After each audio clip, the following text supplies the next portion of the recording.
Thank you so much for taking time out of your afternoon to come and chat to us. Well, I've been looking forward to this, Apparently, you were having a little walk down the streets of Melbourne. Oh, it was, yeah. We tore her away from some shopping. We can get back to that. So this is not your first time to Melbourne, I was learning. No, I was here a couple of times before. You came here as a rebellious teenager. Yes, I did. Tell us a little about, your first experiences of Melbourne, Australia. Well, I came here probably way before all of these people were born. I came in 1959 as a teenager to perform in Sydney and Melbourne, doing headlining at the Chevron Hotel here. I don't know if you remember the Chevron Hotel, which is now another venue or another... I think they've made them into apartments. Apartments. Kai, okay, say? Yeah. But anyway, I did shows here with Helen Reddy. We were headliners at that time. That was my first time, right out of high school. And then the second time I came here in 1972 with Count Basie's orchestra. And, and we performed outdoor concerts. But Melbourne has really changed. It reminds me of New York City. When I walk down the streets, I feel like I'm in New York. Did you expect kangaroos on the first trip? Not exactly. But I looked forward to seeing them, Have you seen one yet? No, I have not. At the San Francisco Zoo, yeah. Jazz Festival, can we organise something? Yeah, we see what we can organise. We'll see if we can get you a kangaroo at your gig tomorrow night. So just researching and finding out about you brought forth a lot of warm feelings of family life. You come from quite a large family. I believe you're one of 11? Yes. Uh-huh. Where do you fit? I'm right in the middle. You're in the middle. You've heard stories about the middle child, huh? The odd child, different one. Yeah. Is everyone musical? Most of the sisters were very musical. In fact, I started out singing early years with my older sisters, yeah. And, but nobody stayed in the business. I was the only one that pursued as a career. Were you competitive with them? Not particularly. We were very supportive, Yeah. They were really supportive of me going further in the music, yeah. Because it was a church background. Yes, it was. The singing was sort of spiritual church. So, yes. Yeah. Mm-hmm. What do you remember that moment, perhaps, where jazz stole your heart as opposed to gospel? Well, they were quite interwoven, I was singing gospel music, but I had my uncle who had a big band, and we used to come to the house to rehearse his big band on Thursdays nights when my mother went to church to sing in the choir.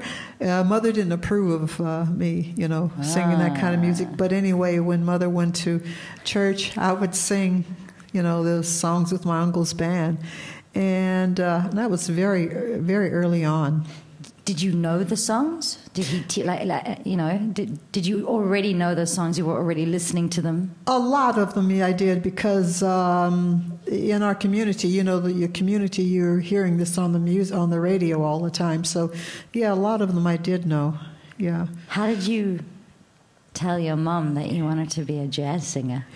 Oh, that was interesting. I guess it was, I was around 14, and I had my aunt to tell her that my aunt was a pianist, so she told Mother that, Mary has a talent to go further, and really to sing the other kind of music, we call it, I don't know what we called it, popular music, the other kind of music.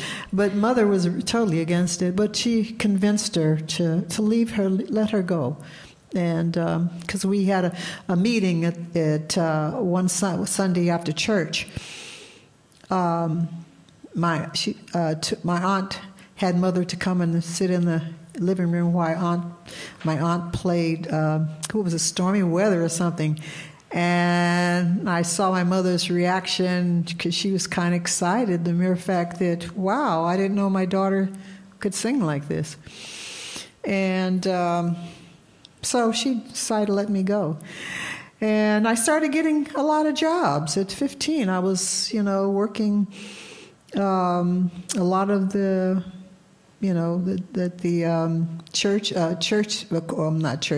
hospitals for the, military and all kinds of just events.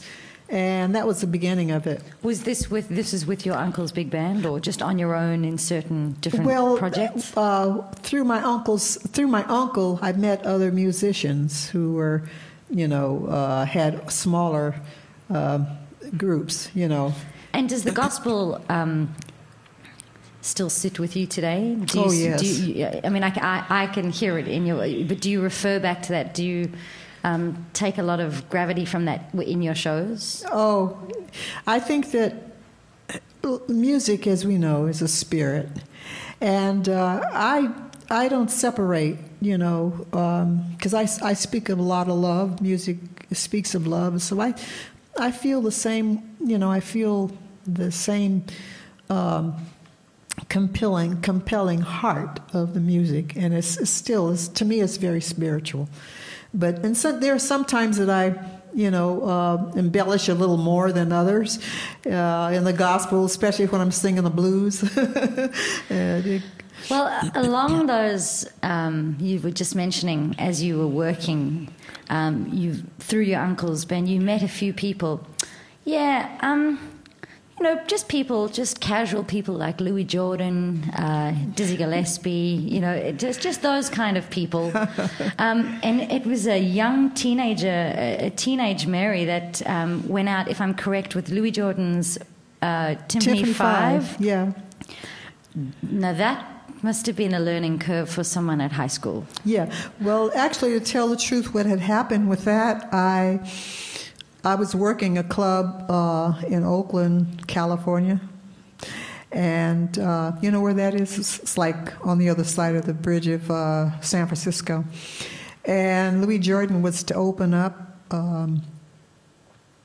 the following week, and I had a whole week's run at this club.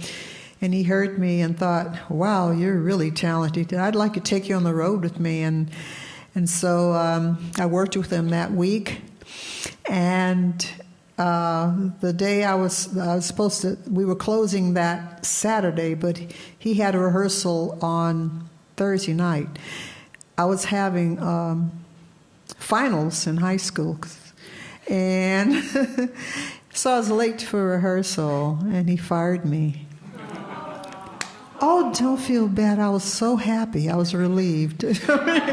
I know in this business you have to take every opportunity to, when it knocks, you must open up that door, because you never know when it'll open again, knock again rather.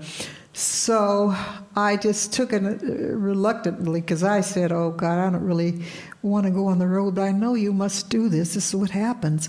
And my mother wasn't for it in the first place, but the whole idea is going to be summer and she can go with me, so okay, we did it. We're going to do this.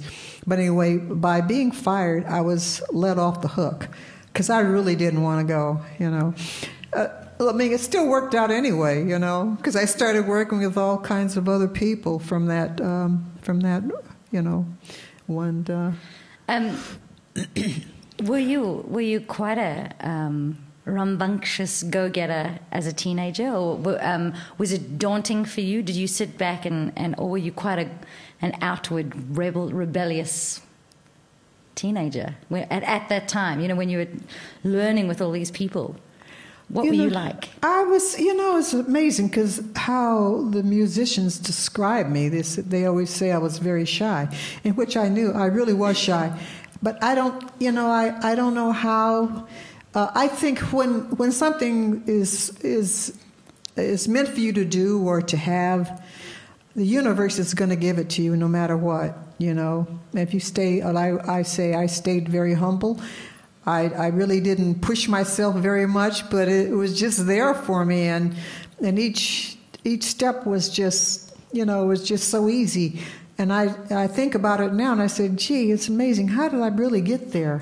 I mean, it really and truly, you think about it, and I said, I really wasn't that aggressive. But when I guess they saw the talent in me, the people would see the talent and they'd push me, And I had a lot of people in the community that just loved Mary Stallings, and just would tell people, you should hear her sing, da da da da. So, I just ended up being in the right place at the right time with the right people, ringing my name out there. Yeah. I mean, people like Cal Tjader. Oh yes, There's, but all these extraordinary musicians that are very important in jazz and where it's come to and come from. At such a young age, were you aware of taking and learning, or were you just enjoying the singing? Part of the same thing, just what you're saying. I enjoyed it, but you know what? I was always very conscious, of what they were doing. I always listened. And that's one thing that Dizzy would say. He said, you have some great ears, and you'd pay attention. And I think when you do that, and musicians see that you're really sincere about your work, they will just honor you and try to really encourage you, push you in a direction that's, that will be good for you, Because I know Dizzy used to ask me, who do you like? Who do you like? And I used to tell him all these people, and he would never tell me how to do anything, but he would kind of guide me in his very, what am I trying to say now, in a way that's not really telling me. He wanted me to be conscious of, who these people were and what they meant to me, Well, I think that's music. You have to discover it yourself before you can perform it. That's true. Yeah. That's true. Things like, did you take to band life, being, as a shy, did you hang out with them afterwards, or was it a very, very much a case of go sing, go home?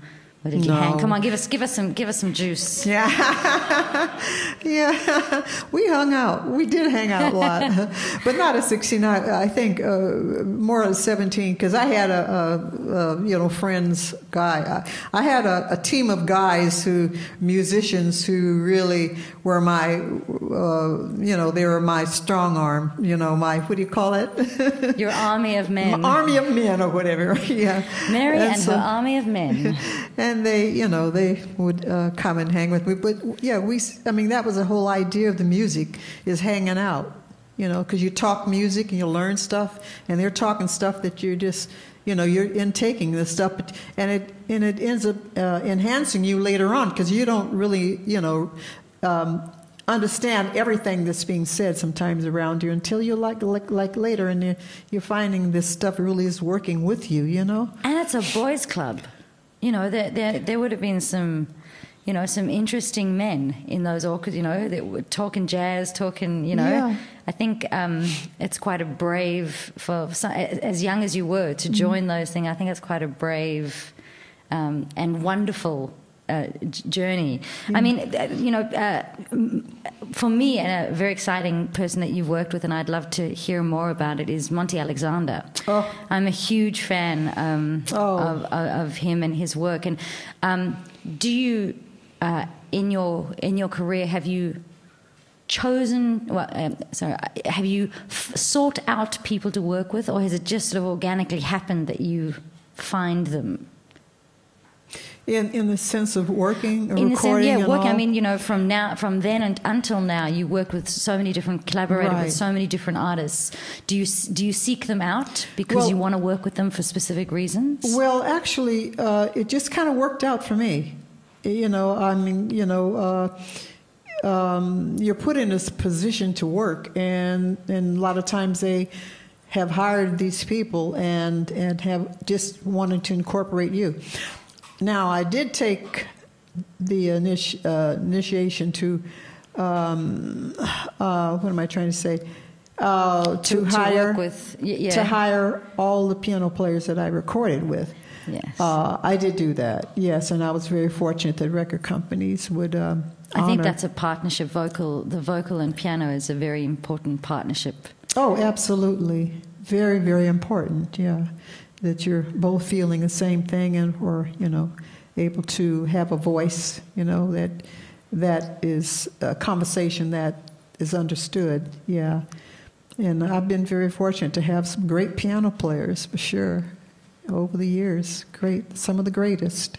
Tell us, you're using David Udolph? Udolph, yeah. yes. Tell us a little bit about the group that you'll be performing with here. Well, David Udolph is a New York-based musician who lives now in San Francisco and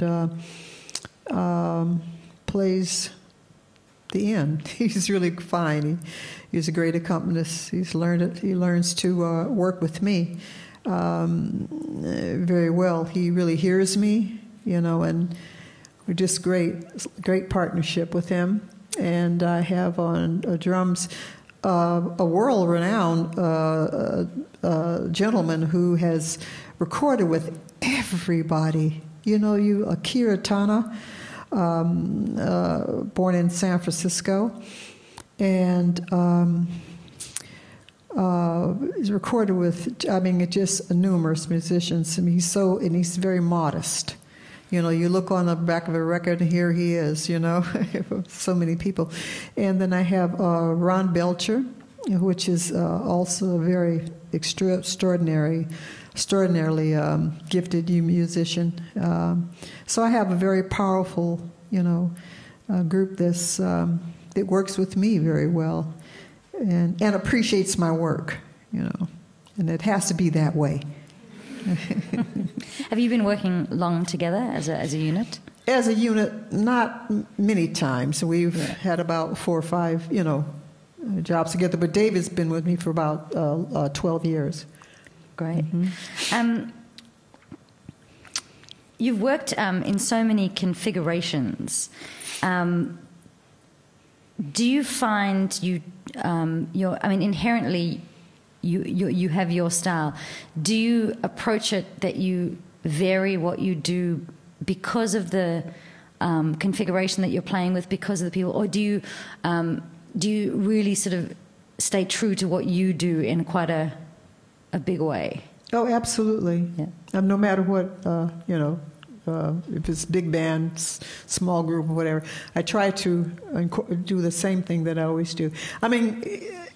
Your music is you, unless you're... some people are great actors. I'm not a great actor. I just do what I do, and I'm very honest, very true to it. Of course, as you know, being a singer, that you, opposed to working with maybe a piano player or a larger group, you do use your voice in a different way. But I try to be really true to what I do. With this, that's very comfortable for me. In the lead up to this interview, I went out onto social media and asked a few people if there was any questions, anyone who perhaps wasn't going to be here today, and many of them had came up to me and said, do you change what you do for the big band? And it was a question that came up quite a lot. That ask her about the techniques of singing with a big band and singing with a smaller unit. Mm-hmm. And it's interesting to hear that you just do your thing. I just do my thing. Yeah. Sometimes you push it with a big band. You're inclined to want to push, but I felt after years of doing it, you just relax and just do what you do, and it's still just as effective. You don't have to, to blast. Yeah. And I'd like to touch on your approach to standards, and with so many interpretations of that any standard. How do you approach them when you perform them or prior to? So when choosing your standards and arrangements of them, and just your approach to those songs that have perhaps been performed so many times by so many people, how do you yourself get there? Well, what I do, I try to do tunes that I can relate to, because I find myself, I can throw myself into it. I make them very personal. My tunes, the songs I sing are very personal to me. If it's something that I have not experienced, I've known somebody who experienced that particular song in which relates to the lyrics of that song. So it's basically I'm better at singing a song that I can hit on, right away. Do you hear songs and go, I want to sing that? Yes, and sometimes they're not good for me. They haven't. Yeah, that's an interesting to know where your strengths lie. Yeah, absolutely. Yeah. Well, we know that basically, your conversation's better when it's something that you can relate to. So. I'm a romantic, so I love to sing a lot of romantic songs. So, and I'm better at that. One of the questions someone put to me was an interesting one: is audiences. How do you feel about the audience? Do you invite them onto the stage with you? Is it easier to? Do you see it as someone said to me, does she see herself just as an entertainer, or if I can paraphrase, are they in your lounge room? Yeah. When I perform, I feel like I try to make it my home, and I try to make them my friends. I tell these stories and hoping that they can relate to them and they can feel me. And I always let the audience know that it's by you that this is all happening. You're very important, because I'm feeling your heart, and I'm looking at you too. I really, I feel my audience. I know when they're really there, and when I'm really giving and trying to give, and it's nothing but a beautiful feeling to know that you've given something that's really received in a way. Because you can almost feel the heartbeat. You're an artist yourself. You know that you can really feel a heartbeat. And when you strike that chord, it's nothing but, can't go anything but up, And we try to do that. That's what we try to do. How self-critical are you? Well, not today. I'm not, not too critical of myself, because I say I give myself honestly, and I'm really true to my art. I'm true to what I do. I wouldn't know how to be phony, and I don't criticize myself that much anymore, because it's just. It's what I am now. And musically, when you listen back, do you feel the same? Like, does that translate to the music? Do you sometimes go, what did I do there? Oh, yes. Where? Yeah. Well, I said I'm honest to it, but true to it. But I tell you, yes, sometimes. That's true. How did I do that? How did I hit that note in that way? Well, every once in a while, from a recording, because because you're hearing it back, and then you can't get away from that. Yeah. I like to touch on, I suppose, the tougher career side of the industry, which is not the enjoyment of performance, which is the carving a career and stepping up on a ladder, which gets you to headlining festivals, and where you see it now in this changing world of music. We've got the flash in the pan, 15 minutes of fame industry. Mm-hmm. Perhaps some advice to some vocalists of forging a career whilst you enjoy performing? You know, I'm sorry, I'm not getting that. So in today's music, when you have people who just want to come on and do 15 minutes of fame and not do the hard work and you know, just some advice on how to climb the ladder of success while still enjoying the music, and it's not just 15 minutes of fame. Right. Well, you know, in this doing what, you know, in music, first you really do have to love it. And for myself, I never thought about the idea of just getting accolades. It's because I really loved it. First, you love it. First, really love it. Don't think in terms of, you know, getting all the accolades for it. If you love it, you're going to get the accolades. If you're really serious about wanting to sing and really honest about what you're doing, it'll all come. And I feel like a lot of people want to, a lot of people in this industry today, I mean, there's a lot of singers out there, a lot of singers, but they're all singing alike.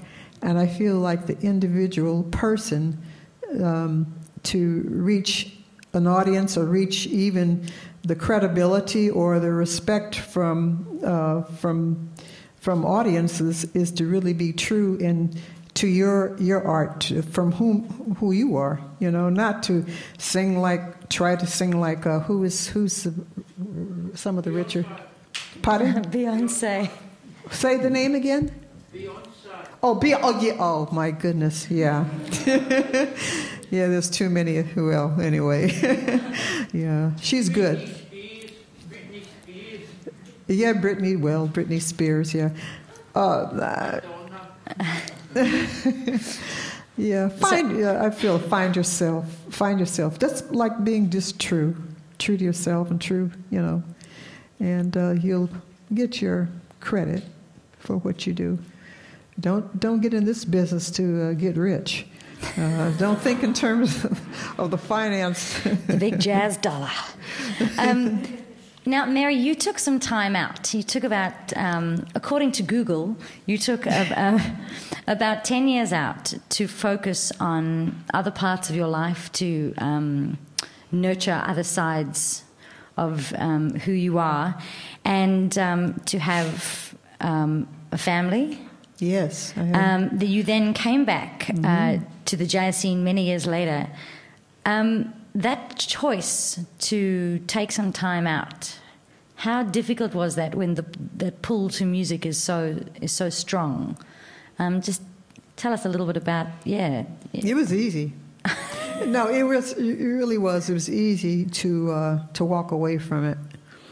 But I tell you, I came running back, obviously. There's a part of your life that you feel like, excuse me, that you've missed out on a lot of things. I was married and wanted to have a family. I wanted to be with my husband and to birth a child and to do all these things, you know, some children, I thought. The husband didn't work out very well, so I had to get rid of that and started getting a lot of requests to come back to the business to perform. And I kept resisting for the longest time. Then I got an offer to actually come out on the road and to travel with actually Dizzy Gillespie. And I kind of resisted for a minute, and I had to think, am I being foolish? Yes, I am. Because this is what I really wanted to do. So I came out, I did the job, and I came back home. I was designing clothes at the time, so, pardon me. It was easy for me to resist, you know. But then when that bug gets inside of you for performing, you know, you think you can walk away, but you can't. You know, you think you can, but you really can't. It grew to be such a part of me, and I just knew that I really wasn't living. I really wasn't living, even though I was lucky enough, blessed to have my beautiful daughter. But that part of me was just, part of my life was so empty. And once I came back, off and on, I kept coming and going until one day I said, well, this is it, I have to, kind of stick with it. And I started working a lot and was so very happy. But, wanting to have the family, to me, because family life is very important to me, when that didn't work out, that was very sad to me. So I knew that the biggest joy in my life outside of family life is my music. So, and I'm here, and I'm very happy. Very, very pleased that I did come running back. Yeah. Did that time away change change you musically? It did. I think that's was a turning point. Once I had my child and had to deal in another kind of way in life, it gave me more to draw on. I was really living life. I'm really, really living life. So, and a lot of the changes, even designing clothes and living in a different way. Coming back, there was a different way of that I felt, because I really lived a real, truly, a different kind of existence. And everybody tells, even Dizzy said, boy, you sound like you've grown up. Yeah. With such an extensive musical career and where we are today, what keeps you inspired musically and personally? Well, just life. I mean, I can't explain. I'm enjoying life more deeper than I've ever, experienced. I think because I'm getting older and I'm seeing things differently and appreciating everything around me. I'm not critical about anything. I accept everything for what it is, and I think once you start ridding all that, that whatever it is that we go through when we're growing up, all those insecurities and wanting to be accepted, and just many things that just gets in the way of living, of being a human being. Once you rid all that stuff and just realize, God, we're all human. We're just people. Life is groovy without all that other crazy stuff. So yeah, it's just beautiful. Life is just more beautiful as we get older. I just heard Maya Angelou, she just passed away, but she was saying that when she became 60 years old, she said, I just started to live, and when I got to be 70, I knew I was phenomenal. And so when she got in her 80s, she says, it can't get any greater than this. And this is the way I'm feeling right now. Fantastic. I'm glad we're hosting that. Now, I think we're going to open it up to the audience. And I know the first 3 minutes, no one will put their hand up. Oh, no, we've got a question. Fantastic. So if you'll just wait for the microphones to come to you so we can all hear. Thanks. Why didn't your sisters pursue music as well? Well, they all had everybody has a different calling.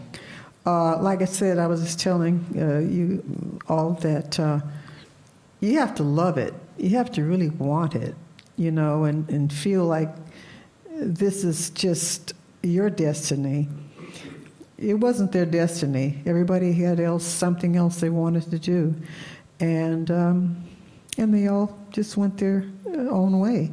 I guess I was the only one programmed to really love it, like I loved it, They all had big families, They had a bunch of babies and great husbands, so that was their calling. Mm-hmm. Yes. Is your daughter a singer? Just hang on. Just wait for the. Yeah. Is your daughter a singer? Oh, and a great singer. Ah. I'll be doing some of her material on this concert. I have 3 songs I'm going to do of hers. She's a great performer. You go on YouTube and see her, Adriana Evans. Yeah, she's She's fantastic. Yeah. Yeah, she's quite rhythm and blues. R&B, but you know her roots is jazz too, also. But she didn't want to, do what her mommy did. Yeah. Although we did this song that of hers I recorded on the Dream CD, and we did a duet. Cool. Mm-hmm. Thanks for asking, by the way. Would you like to name some of those songs that the romantic standards that you really enjoy singing? Oh, Lord, I can go on. A lot of them that I'm going to do on this concert. There's a song called All Night Long, and let me see. Now, what's that about? Oh, All Night Long. All night long. And this is when it's like a reflection song. Yesterday's Billie Holiday did. God, this I can't think of them all off the top of my head. One of my questions to end off with was, if you were a standard, what would you be? That's really deep. You can keep that one while everyone's asking questions. We can revisit. Okay. We can get the cogs turning. Okay. Yes, I just have a quick question in regards to spirituality. I mean, I know that Herbie Hancock, Wayne Shorter, Tina Turner, they all practice Buddhism, right? And chanting, Nam-myoho Renge Kyo, this chanting, Buddhist chanting.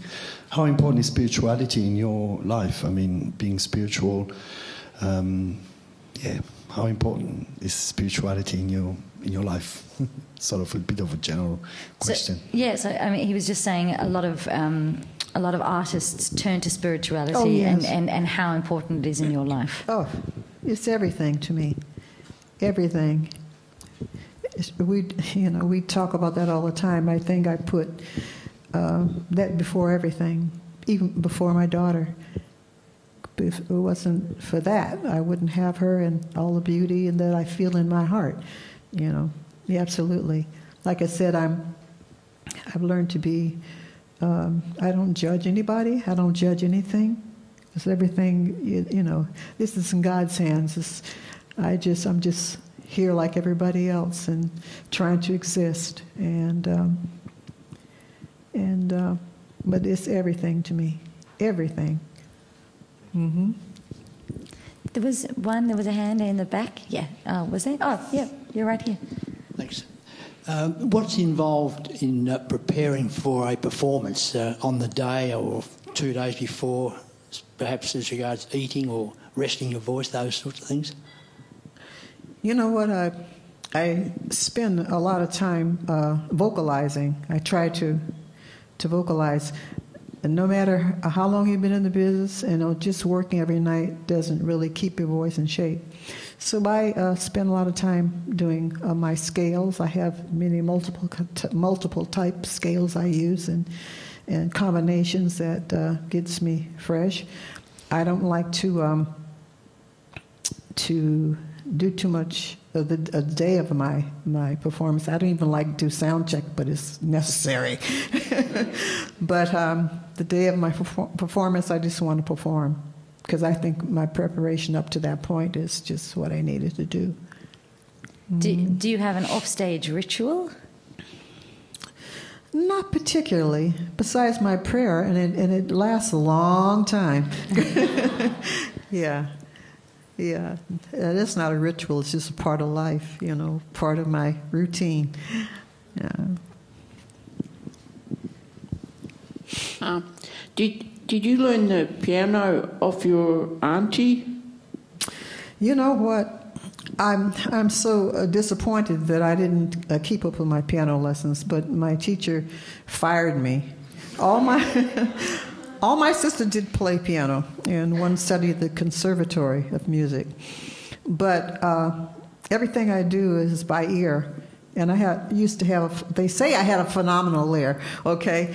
So I would play, but I would cheat. I'd watch my piano player play the thing, and I'd cheat. And so she told my mother, I can't teach her anything. She cheats. She doesn't want to read the notes. So, yeah. So I never learned to play, but I used to play some gospel music, play for myself a little bit. But I can't do that anymore. I don't know, I don't know. It doesn't happen. Oh, I'm shaking. I was just wondering if you've ever had a really bad day and had to get on stage that night and perform and smile, and how you cope with your emotions if they're completely different from the songs you have to sing that evening. Oh, that is a great question. There's many nights I've got on the bandstand angry because something hadn't gone right. But I get on the stand and start singing, and I forget all about it. I mean, I really do. I get into the music, and it's like nothing ever happened. I mean, I'm very happy when I'm on stage. Very happy, very pleased. Mm-hmm. In closing, I've got a few perhaps quick-fire questions. And you sort of answered one of them already. But if music wasn't your calling, you'd be a clothing designer? Yes, I love fashion. What did you do? What was your thing? Well, actually, I started in children's clothing, and I thought that was going to be what I wanted to do because I designed some beautiful little children's clothes. But then somehow I wasn't working out where I was selling a lot of stuff. So I started in designing matured clothes. Do you wear your own designs on stage? Only one time I did. I let other people wear them. I would design things for other people.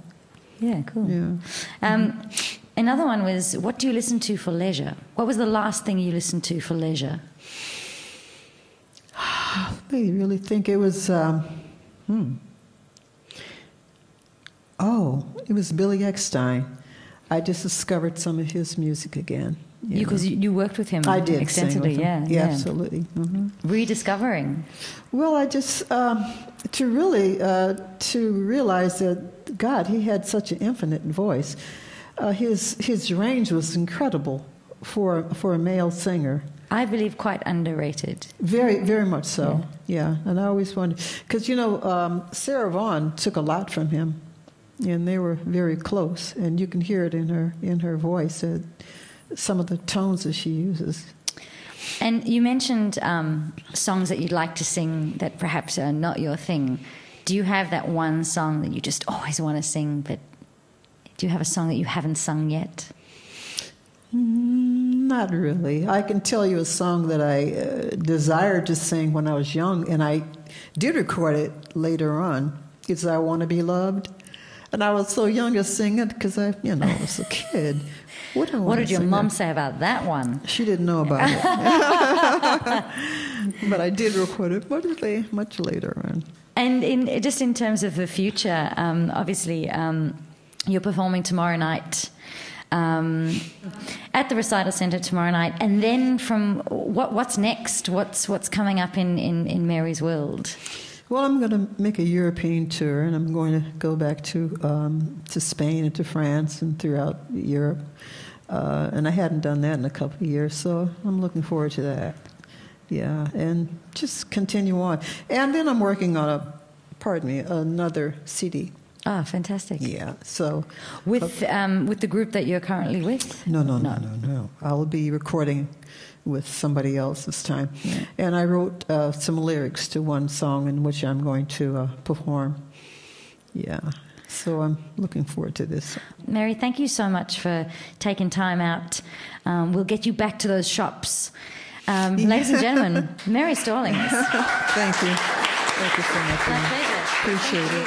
Thank you.